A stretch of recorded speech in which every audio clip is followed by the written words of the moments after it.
Thank you, Megan.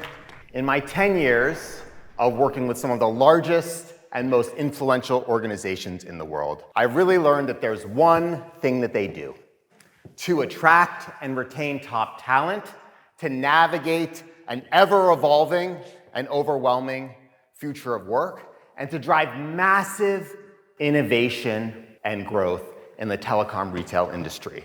And that is, they build a culture of human connection and belonging. I was so excited about seeing Smiley because I've been working on psychological safety initiatives with my organization. And so having these actual practical things that we can do to implement, and I can feed those to management. He's so positive, right? He's cheerful, he's very expressive, so he's helping the crowd get into that space. And that's what belonging is all about, is bringing people together, getting them onto your level, and he does that very quickly. So I went out for one of the only sports left, which was cross country. Now, I didn't even know what the sport was. I assumed it was skiing, but it's actually just running. You go run 3 miles or 5 miles or 10 miles on the weekends. So a couple weeks into practice, we are doing a hill workout, which is exactly what it sounds like. You're just running up and down a hill over and over and over again. I was the slowest kid on the team. I never placed at any of our races, but I was like our cheerleader. I get us pumped up before every single race. I ended up running cross country, indoor track, outdoor track, all 12 seasons, all 4 years. And guess what? I became captain my senior year. I was still the slowest kid on the team, but I had a role to play. I mattered. I belonged. And I think at its very essence, at its very core, that's what belonging is. It was reinvigorating. It woke me up to what I'd love to do, which is build belonging. As a team lead, that's what I do. And I'm so excited to get back to my team and to bring this energy with me and everything that I saw and learned and get us back to doing what we love because we love it. So 4 key areas to think about when it comes to belonging at work. This is based on research from Coqual, Center for Talent Innovation. Are people seen for their unique contributions? Do they feel connected with their coworkers? Are they supported in their daily work and career development? Are they proud of their organization's values and purpose? Diversity is having a seat at the table, inclusion is having a voice, and belonging is having that voice be heard. So I think a lot of times we think we have belonging. It's like, yeah, Smiley, we went around the conference room, everyone said something. Or we went around the Teams call, the Zoom call, everyone said something. Throw it in the chat. Or the most common, we did a survey. Smiley, we did a survey. We did 2 surveys. But belonging is something deeper. Was everyone's voice in the room listened to? So Gen Z, this is iGen, smartphone generation. This is a generation that does not know a world without the iPhone. Forget double clicking, like, that's too much work. Swipe right, swipe right. I can swipe right, I can get what? A car, food, place to stay, a date. Didn't work so well for me, it works for some people apparently, right? Then those people get to work and they're like, I should probably be the boss. I've been here 3 days. It's your 3rd day. Swipe right. So if we were to actually ask our workers, our people, what flexibility meant to them, this is what they'd say. I want to work where I want, when I want, with whom I want, on what I want, how I want.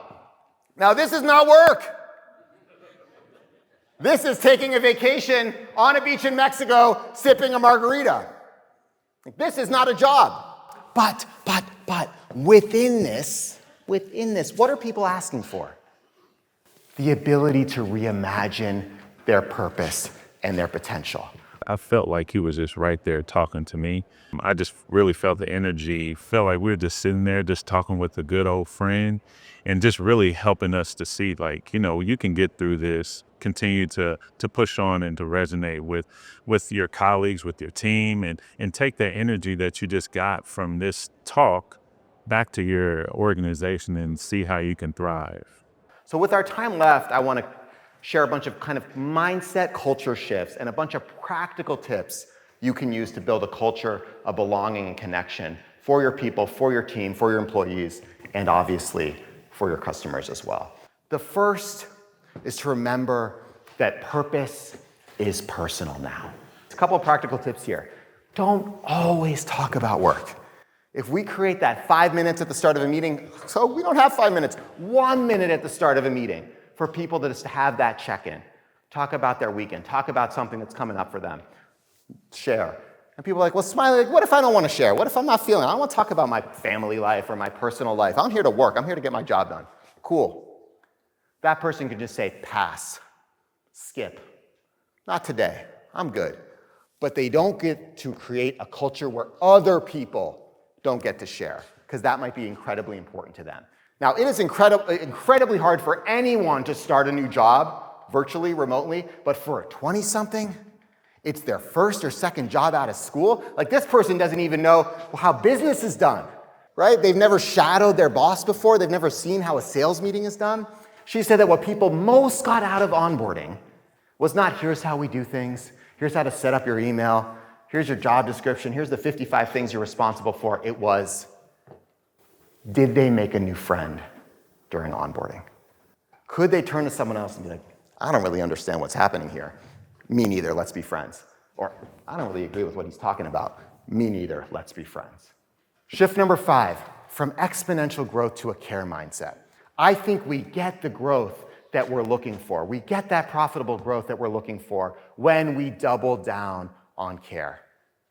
When we lead with a care mindset. Growth mindset, yes, we're learning, we're growing, we're constantly adapting. A care mindset. We put our people first. Then we get the growth we're looking for.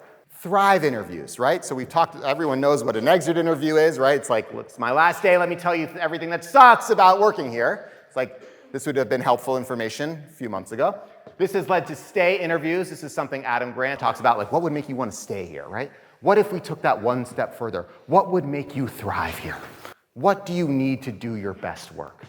So I think what I'm getting at here is that we have to build the culture on our teams where people can make those big, bold asks, where they can channel their inner Bernat, where they can go outside their comfort zone, where they can speak their truth, where they can say what's on their mind. And we're not going to be able to say yes 100% of the time or even 50% of the time. But I think if we do that, we create a culture of belonging and human connection, not just here at SummitX,